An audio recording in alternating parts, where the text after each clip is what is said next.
The Royal College of Organists is a group of people who love playing pipe organs, and they want to share the excitement of the wonderful sounds organs can make.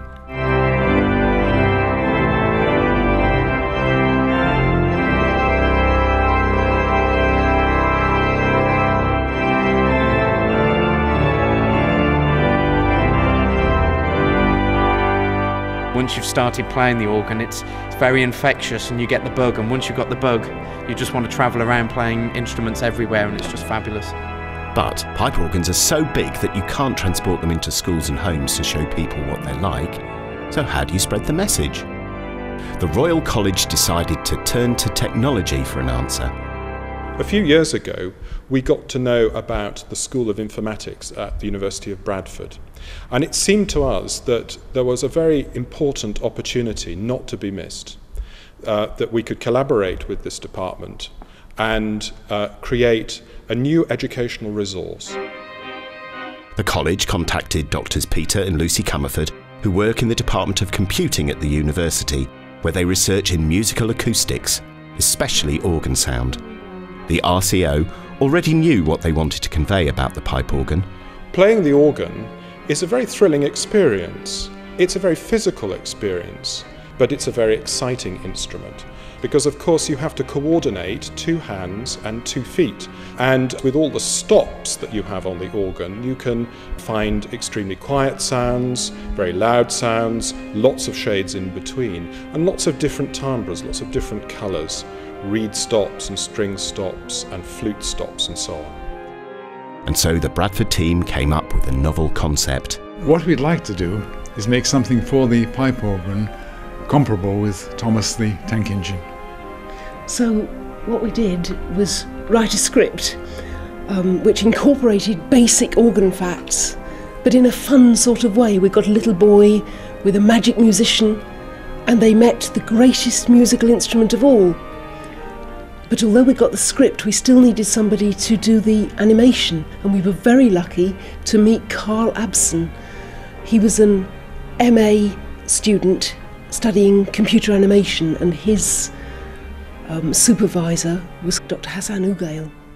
So in response to our first meeting and looking at the brief, I've gone and... Carl soon had some results ready, developing storyboards, characters, set and animating these to the script using computer animation software. Once I'd actually created the characters and finished all the artistic parts, the next stage is to actually move on to the rigging. Now, I chose to actually follow a traditional form of animation, which is keyframing, using a little bit of programming. There are other things that are available, like motion capture at the university, but for this sense, traditional animation is really the best way to go. Meanwhile, near Ilkley, a church provided the perfect acoustics for recording the voices. The actors Gary Dearlove and Jake Flood offered to record the voices of the magic musician and Dan. When I'm not here with my magic, the organ pipes can't sound by themselves. I can't be everywhere at once. This organ will be all sad and silent tomorrow. Unless, Dan, would you learn to play the greatest musical instrument of all? Me? Do you think I can do it? Of course you can, if you try. I'll find someone to help you learn.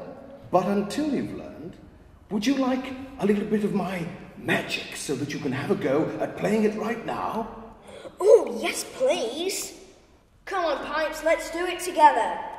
Carl continued working on the animation after he graduated, and the Royal College of Organists kept in touch with his progress.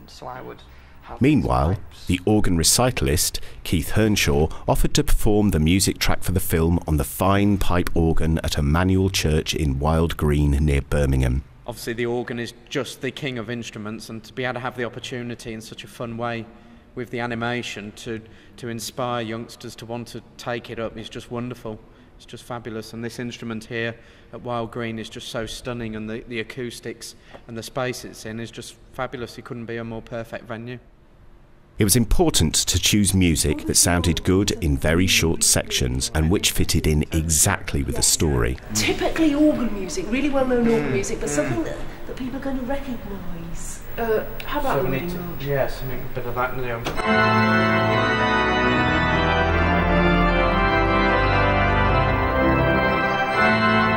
With the selection complete, the music track was edited together and added to the rest of the production.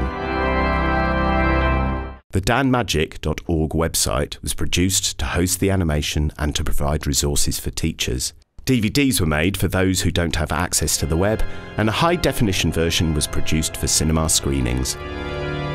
Wow! Music! Listen to that! There must be a really big band playing in there.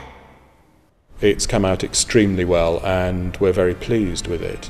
Carl has done excellent work on this. Many people have helped us with this project, and what has been achieved would not have been possible without them. You can see the Dan story on the web now, and we're hoping that what it's going to do is introduce lots of young people to the organ so that they can try it themselves, and that when they do, they'll find out that what the magic musician says is true.